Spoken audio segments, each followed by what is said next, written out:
Estamos con Fernando Muñoz, que es responsable del área de inquilinos de la Defensoría. ¿Cómo estás, Fernando? Hola, ¿qué tal, Bárbara? Muy bien.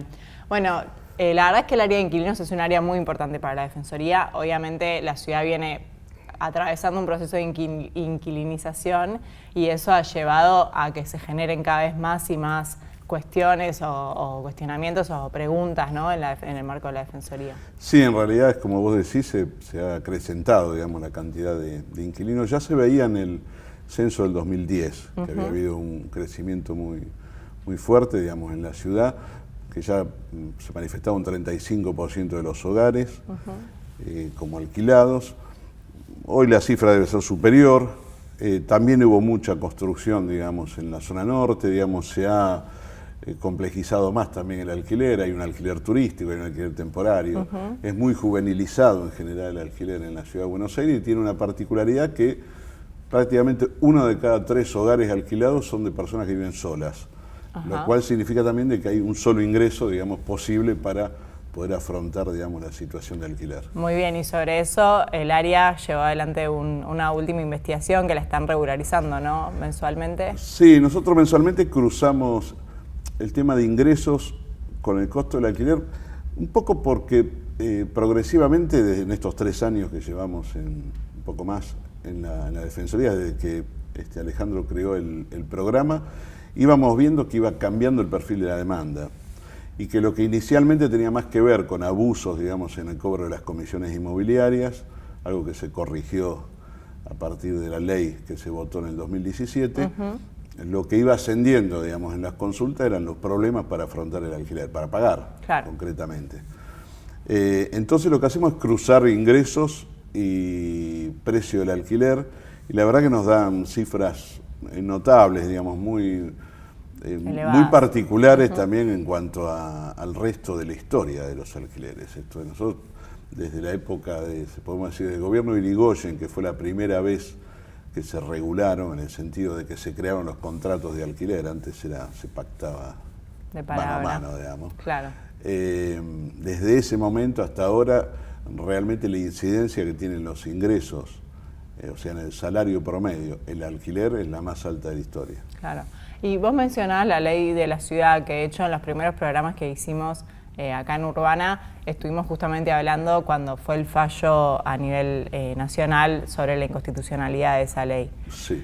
Hoy en día, nosotros siempre tratamos de brindar esa información al vecino, a las personas que nos miran, sigue estando vigente la ley de la ciudad, que justamente, si querés explicarla en profundidad, regula la cuestión de la comisión. Sí, esta ley, que es la 5859, que se votó en el 2017, tiene un antecedente que tiene que ver un poco también con el debate legislativo que hubo en el 2006. En el 2006 se discutió la creación de la matriculación de los martilleros, la colegiación, digamos, de las inmobiliarias. Exacto. En ese debate hubo 2 diputados que pusieron mucho acento en que tenía que regularse, se tenía que fijarse un techo de comisión en el caso de los alquileres de vivienda, en la comisión que cobraban las inmobiliarias. Se fijó 1 mes de comisión. Progresivamente se fue cobrando 2 meses. Claro. Esa sobre, digamos, facturación que hacían las inmobiliarias con los inquilinos, nosotros lo denunciamos, yo incluso particularmente lo judicialicé en el 2014, creo que fue. Representaba en ese momento unos 1.000 millones de pesos más anuales que se le cobraba al inquilino. Bueno, esto terminó derivando en todo un planteo que era de que la comisión la debían pagar los propietarios, que es puntualmente lo que dice la ley 5859.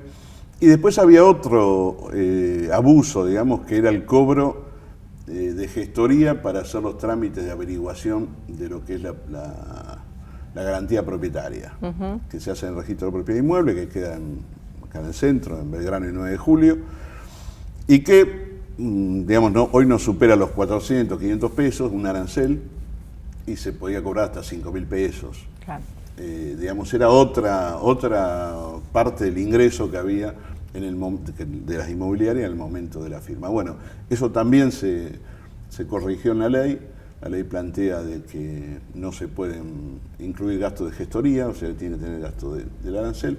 Es una ley, digamos, muy vinculada a la cuestión inicial del contrato, que es la comisión inmobiliaria. Después, pero que es un porcentaje muy importante y para una persona. hoy te diría que significa para los inquilinos de la ciudad fácil entre 4 y 6 mil millones de pesos anuales que se están ahorrando por esa ley. Y un momento, digamos, en definitiva, cuando una persona comienza a alquilar, que ya de por sí tiene que afrontar el alquiler, el pago de servicios, etcétera, y de repente tiene que desembolsar de un monto muy significativo. Y sí, hoy te diría que es, pero derecho uno va al endeudamiento, digamos, tiene que pedir prestada esa plata, ¿no? Porque sería imposible hoy pagar eso, sobre todo si uno viene además de pagar un flete porque viene mudándose de otro lugar. O de comprar muebles o de claro, lo que de sea. comprar muebles si es la primera vez que alquila. Totalmente.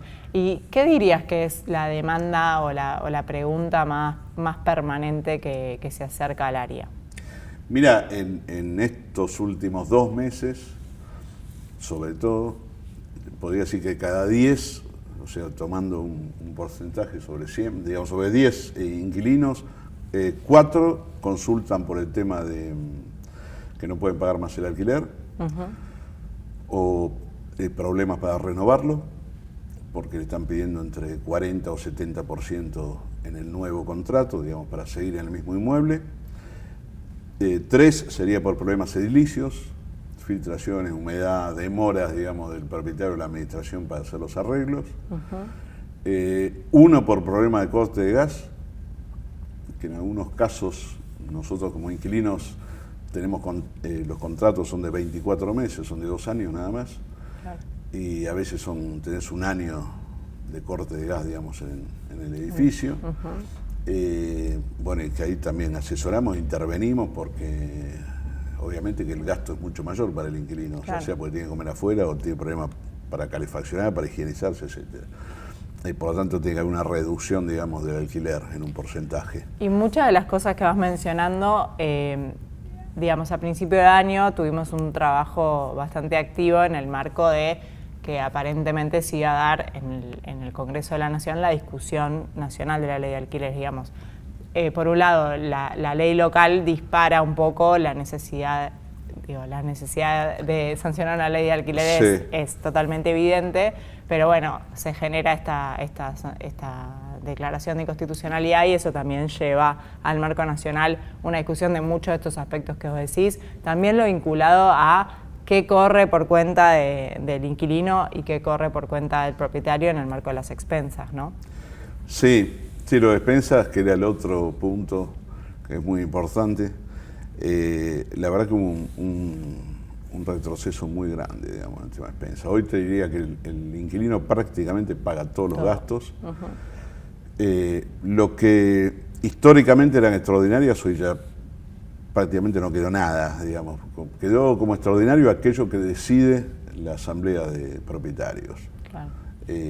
O sea, si en el acta, digamos, del administrador con los propietarios se firmó de que el arreglo el cambio de la caldera central del edificio va como ordinaria, es muy difícil, digamos, de discutirlo. Por lo tanto, se da de que durante varios meses me pueden incluir a mí como inquilino en las expensas un gasto especial que naturalmente hubiera sido extraordinario, como puede ser la pintura exterior del edificio, que históricamente era embellecimiento, era mejoramiento, digamos, del valor del edificio, y hoy lo pasan como mantenimiento. Claro. Han cambiado mucho las relaciones entre los consorcios de propietarios y los inquilinos, sobre todo en los edificios nuevos, donde en general no viven propietarios, claro, sino que son todos inquilinos, y de repente está más concentrada la titularidad de los inmuebles, de repente hay 3 o 4 dueños de todo el edificio. Claro. Ha cambiado mucho. Hay demandas novedosas, como puede ser las sanciones de los consorcios, en el caso de un uso excesivo del Zoom, que se establecen por reglamentos internos que puede ser un 50% más de las expensas, o sea, multas, sin derecho a réplica o como sucedería, digamos, en la vida cotidiana y fuera de los edificios, en la justicia, al tener una defensa, ir a plantear que no fue así. No, es se interesante. Están dando situaciones novedosas, digamos, en la relación de vivienda. Esto que decís de repente edificios que concentran 2 o 3 propietarios casi la totalidad de los edificios, teniendo en cuenta además que el inquilino como que no tiene ese espacio de participación en la asamblea del consorcio. Claro, claro. Además el inquilino no participa, salvo que le dé el poder el propietario. Y ese cambio que hay en la concentración mayor de la vivienda también hace mucho más fuerte a ese sector del mercado inmobiliario. Por eso muchas veces cuando se habla de la rentabilidad, bueno, hay sectores que plantean que es muy baja, pero bueno, la vivienda está dolarizada y el salario del inquilino, del trabajador en general está especificado, digamos. Por lo tanto es muy difícil medir las variables de renta, digamos, cuando el metro cuadrado en la ciudad de Buenos Aires en los últimos 4 años aumentó un 33% más el precio dólar, ¿no? Claro.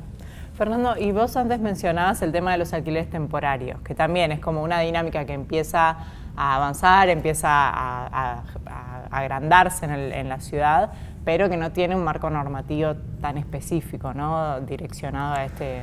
Sí, hubo un debate legislativo en el 2012 y 2013 sobre el alquiler temporario, donde se planteó, inclusive se legisló, de crear un registro, porque tiene varias aristas el alquiler temporario. La principal o la económica, la que más afecta al inquilino, es que indexa el precio del alquiler de vivienda. O sea, si en un mismo edificio conviven alquileres temporarios y de vivienda, si la renta que tiene el propietario de mi vecino, que alquila también como yo, en un mismo espacio, la misma superficie, la misma antigüedad, él tiene una renta 70% superior porque alquila en forma temporaria, se supone que cuando yo vaya a renovar el contrato me va a decir el propietario, mirá, me conviene más el temporario o pagame 50% más. O sea, indexa, sube el precio de alquiler de vivienda, esto pasa en todo el mundo y es la discusión que hay en las grandes ciudades. Hay un segundo problema en una ciudad que, como la nuestra, tiene 80% de los habitantes viviendo en edificios, que es la convivencia entre lo que sería el alquiler puntual de 15 días, de 40 días, temporario o turístico, con la gente que vive en el edificio y tiene un régimen, digamos, de vida vinculado al trabajo durante todo el año y capaz tiene vacaciones 15 días al año, porque el que está en temporario tiene otras costumbres, obviamente, ¿no? Cuando uno también viaja, trata de aprovechar de otra manera el tiempo, digamos. Por lo tanto, se producen distintas situaciones, mucho más inquilinos con llaves del edificio, por ser temporario, lo cual genera toda una situación compleja donde, a mí me pasó el año pasado, ¿no? Entraron en 3 departamentos el edificio donde vivo y lo primero que se comentó entre los vecinos, esto debe ser la gente que alquilaba temporaria. Ahora, bueno, para regular eso, que hay una ley vigente en la ciudad, lamentablemente no se cumple. El consorcio tiene que autorizar al propietario a alquilar de forma temporaria. O sea, tiene que haber una reunión también del consorcio y autorizarlo. Tiene que haber un acuerdo total, digamos. Inclusive, en ese sentido, era más avanzada la ley nuestra que la de España, que plantea que 2/3 se necesitan de los propietarios. Acá, en realidad, con la mitad, digamos, más uno que apruebe en una asamblea ordinaria, recién ahí deberían autorizar a alguien a alquilar de forma temporaria. El temporario, obviamente, que es un negocio grande, es importante. Tiene como bache que en los momentos en que baja, digamos, el turismo, también el propietario se queda sin posibilidad de alquilar, porque el alquiler de vivienda es de 2 años. Claramente es así. Por lo tanto, uno tiene que cumplir el contrato, el locador y el inquilino los tienen que cumplir durante 2 años. El que ve el negocio del temporario lo hace 3 meses o 4 meses, pero de repente se queda sin inquilino. Claro. Y ahí, bueno, vos mencionás lo de la duración de los contratos, las leyes, digamos, el proyecto de ley que se empezó a discutir a principio de año, que quedó truncado, digamos, no hubo instancia de debate, y es una ley que sin duda está esperando hace mucho tiempo porque atañe a una población muy vulnerable en relación a un aspecto muy importante como es el derecho a su vivienda. Los aspectos más engorrosos tenían que ver con la duración del contrato, con el tema de la comisión, de las expensas. Es un debate que todavía está pendiente y que sin duda, ¿no?, desde la Defensoría animamos a que se dé. Sí, es progresiva la ley en el sentido que plantea 3 años en vez de 2 de mínimo. históricamente nosotros, la Argentina tiene 1 año y medio durante 3, 4 décadas, desde el 1920, que fue la primera ley de alquileres, y después, bueno, se estabilizó en 2 años. Hubo un hecho muy regresivo con la reforma del Código Civil, aunque se notó poco porque se mantienen las costumbres, que es que el comercial, que siempre fue de 3 años, quedó igualado en 2 años, claro. Igual que el de vivienda. Pero bueno, la ley planteaba el tema de 3, plantea el tema de diferenciar claramente las despensas ordinarias de las extraordinarias, unifica las comisiones, pero planteando de que cada provincia, digamos, regule, pero unifica en un mes, porque hay lugares donde se sigue cobrando libremente, digamos, claro, en el país. Y después hay un tema del precio, que es muy movible, digo, la discusión esa, porque en realidad en la ley lo que estábamos planteando era que hubiera un equilibrio o un mix entre costo de vida y la variación salarial. Claro. Pero la verdad que las coyunturas en Argentina nunca quedan muy claras de si en algún momento tenés, no sé, la suerte de que la variación salarial escale un poco más rápido, claro, y tenés que termine impactando, digamos, en el precio de los alquileres. Coyunturalmente en el 2016 lo votó el Senado, votó la ley así, con ese mix, después en diputados se estancó, bueno, y claro, el último proyecto quedó ahí también todavía cajoneado. Bueno, seguiremos entonces el tema del proyecto de ley y también todas las problemáticas de inquilinos. Cualquier consulta, decirle a todas las personas que nos están mirando que pueden acercarse a la Defensoría, que tenemos un área específica para tratar la problemática de inquilinos y que es un área muy importante para la Defensoría. Así que muchas gracias, Fernando, por habernos acompañado y bueno, esperamos poder tenerte en otro programa para seguir hablando del tema. Sí, desde ya, te agradezco muchísimo, Bárbara. Seguimos con Más Urbana.